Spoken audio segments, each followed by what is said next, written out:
And without faith that it can happen, and the vision, the open eye, to see it, you could miss one. That would be a shame, especially with staple removers. All right. So, trust sudden visions. Those little things that you think, you go, I shouldn't be thinking this. Why am I thinking this? I'm supposed to be doing my math homework. You know, I'm supposed to be concentrating on driving. You know? I'm supposed to be listening to this song. And sometimes, because of what we think we're supposed to be doing, we don't allow intuition. We don't allow that thing that happens. So, trust your sudden visions. Trust the moments in art. Because sometimes there'll be a moment in a movie, it isn't even what the movie's about, but all of a sudden it's stimulated a movement in you. Trust those. In books, in poems, etc. Epiphanies are ordinary, and they are natural. It's their changing effect that's miraculous. Epiphanies are to be expected. What's a miracle about them is that they have this ability to change us. They needn't come from the mouths of the wise. They may be delivered by children or animals. Sometimes an animal will show us something that changes our human life if we just allow ourselves to notice it. One is not better than another. One epiphany is not better. My epiphany about my faith and about my spiritual life is not better than my epiphany about my staple remover. They are both life-changing. And as soon as you try to make one better than the other and discount something as simply as a staple remover, you discount epiphanies. So they're all an act of God, nature, or accident. The sudden and intuitive realization that recapping the toothpaste is a wise thing to do is just as life-changing as the wedding that transforms you into a spouse. Just going, you know, I could put the cap on. I didn't because Mom kept telling me to, and I resisted that, and I was a little shit for many years, and now it's gone into my adult life, and the toothpaste is always dried out on the thing because I'm putting the cap on. I'm giving in. I've now had a life-changing moment, and then the cap goes on the toothpaste. It's just as big a deal as those wedding vows that turn you into a spouse, because life changes. Marriage looks bigger, not necessarily. And then finally, the piece of the definition. Insight into the reality or essential meaning of something, usually initiated by some simple, homely, or commonplace occurrence or experience. And this is a quotation from Bob Geldof, who most of you know as a musician and an activist and a philanthropist. Bob Geldof said this, well, I had a sort of epiphany.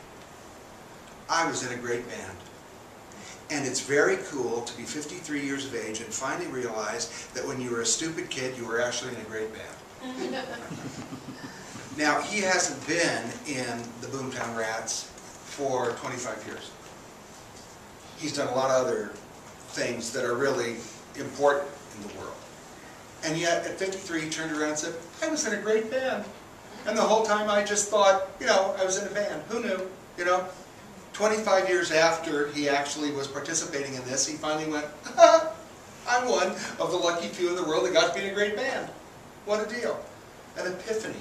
You know, all of a sudden, all the years that had gone before got looked at a little differently because he finally went, I was in a great band. You know? Now, he has done things. How many of you knew that he was in Boomtown Rats? Yeah, see, not many. All right, I did.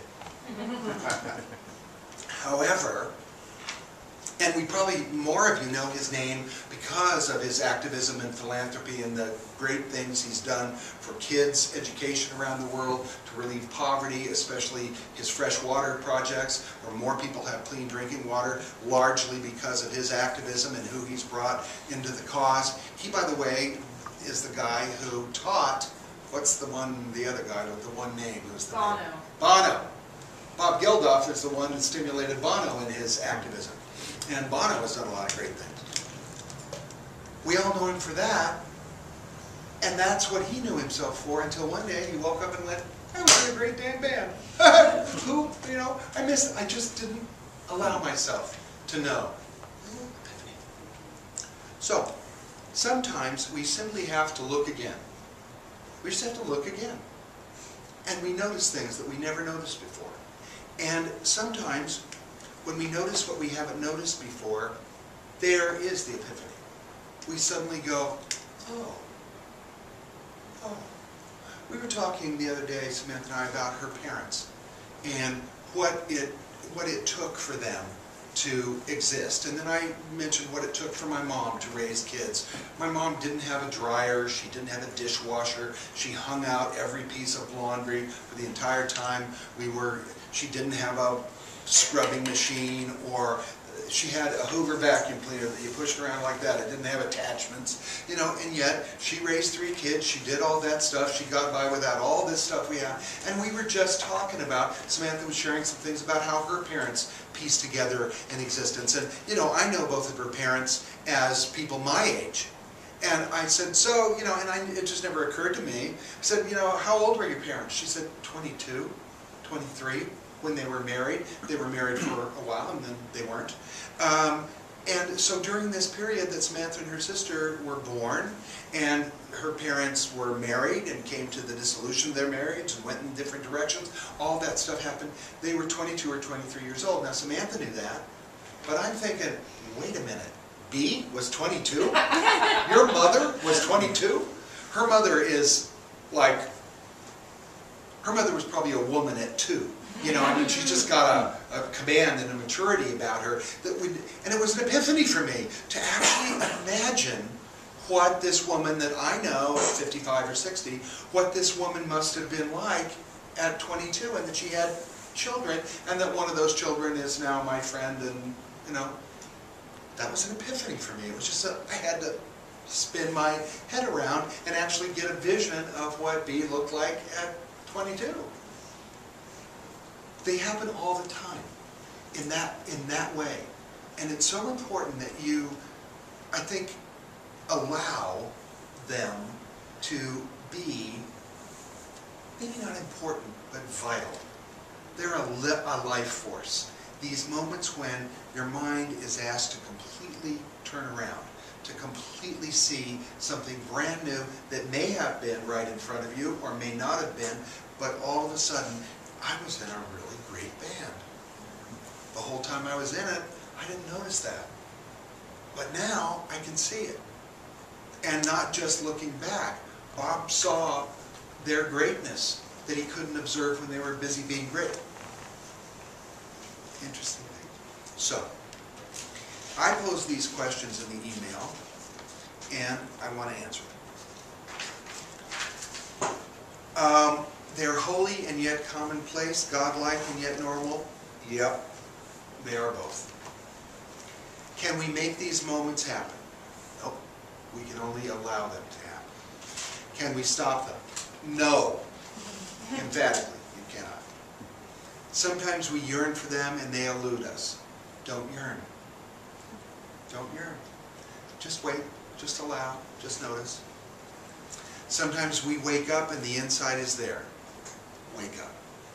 Wake up more. Sometimes we get to piggyback on someone else's epiphany, and sometimes we get to share our own. Give, and ye shall receive. Sometimes our moments of enlightenment are welcomed by others, and sometimes it's the last thing they want to hear. Keep them to yourself. Sometimes these flashes of clarity are hard-earned, and sometimes they are a pure blessing. Don't work too hard at working hard. Relax.